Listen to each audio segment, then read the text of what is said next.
Uitați.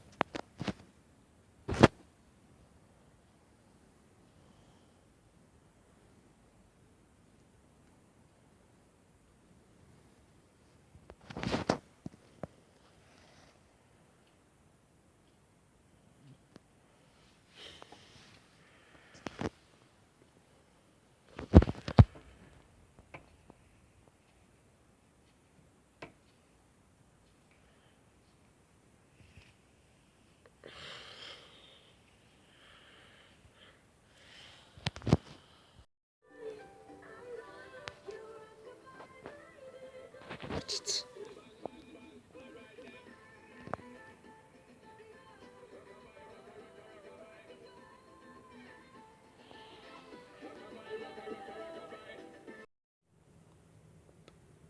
Hei, eu sunt Dana și știu, nu am mai postat de mult un vlog, adică ceva în care să apar eu și să zic ceva. Ultimul clip a fost cu slime și înainte nu mai știu exact ce am pus, ce am filmat, habar n-am.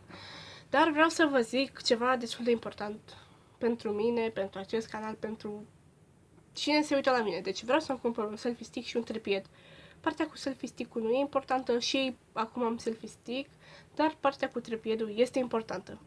Pentru că vreau să mai fac un video cu slime, de fapt două. Vreau să le refac pe cel de acum, adică cu slime-ul cu lipici, că mi-a plăcut cum am filmat. Și vreau să fac și unul cu aracet, pentru că mi-au cerut destul de mulți. Și mai vreau să refac și experimentul curcubeu, că am zis că o să cumpăr colorant alimentar și am cumpărat, dar n-am găsit decât 3 culori, roșu, verde și albastru, și vreau să cumpăr și un galben ca să se vadă cât de cât mai deschis, pentru că după va fi prea închis adică tot acel curcubeu. Dacă n-are și un galben pe acolo, nu l-aș putea numi curcubeu. Dar, mă rog, și eu o să fac un experiment aproape la fel, gen curcubeu, dar cu Skittles. O să pun pe o farfurie Skittles, adică pun apă și apoi Skittles și iese culoarea și se vede ok. Îmi pare rău de cum se vede, dar lumina e proastă, nici camera de la telefon care este pe față nu este foarte bună, de aceea încerc să filmez cât mai puțin.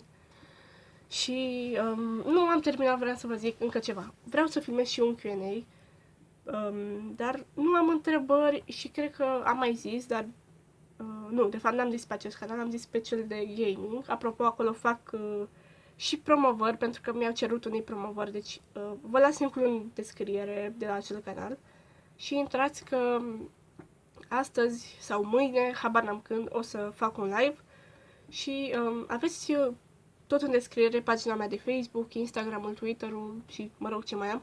Intrați pe pagina de Facebook, dați un like și când eu o să mai postez acolo informații de genul când mai fac un live, când mai postez, lăsați întrebări pentru un alt Q&A, deci nu știu, habar n-am, o să primiți o notificare. Adică nu primiți o notificare, dar va apare mult mai ușor, că decât să stați să mă căutați zilnic, așa va apare dacă am postat. Dar, mă rog, asta e. Ce am vrut eu să vă zic, da, deci pe lângă, să lăsați pentru Q&A întrebări la acest video, lăsați-mi întrebări și spuneți-mi și pe lângă acele întrebări ce ați vrea să mai fac eu pe acest canal, ce fel de videouri.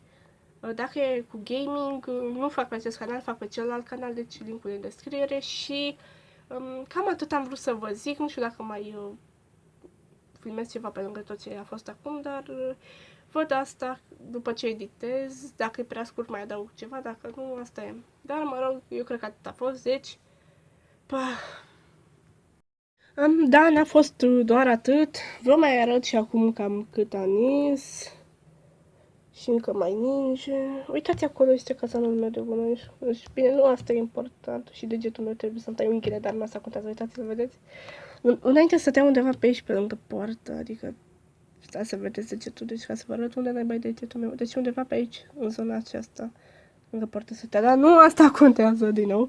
Uite, vedeți, până acum, vreo 2 zile, în spațiul acesta, era numai zăpadă. Abia ieri a reușit tata să o scoată pe toată și în grădină la fel era multă zăpadă și a scos, dar că a mai rămas puțin și iarăși ninge. Cineva trebuie să dea zăpada asta de aici, așa, doar că eu nu o să dau. Și, da, probabil cred că o să mai filmez ceva, că am văzut că este cam scurt acest video. Dar, habar n-am, totul o să se vadă la sfârșit. Am schimbat, deci eu am schimbat poziția, vedeți de aici cum arată. Uite, o să deschid și geamul.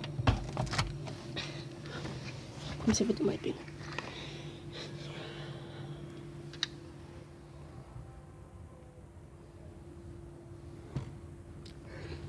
Să lungesc selfie-stick-ul.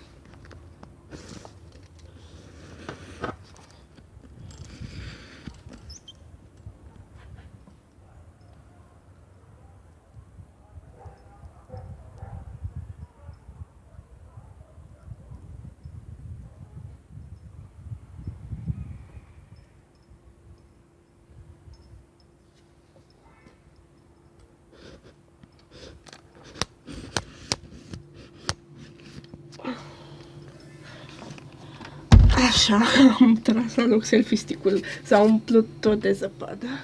Dar și cam atât a fost cu acest video, deci nu vă mai arăt nimic, atât a fost. Deci, v-am arătat deja suficient zăpada, v-am zis ce era de zis.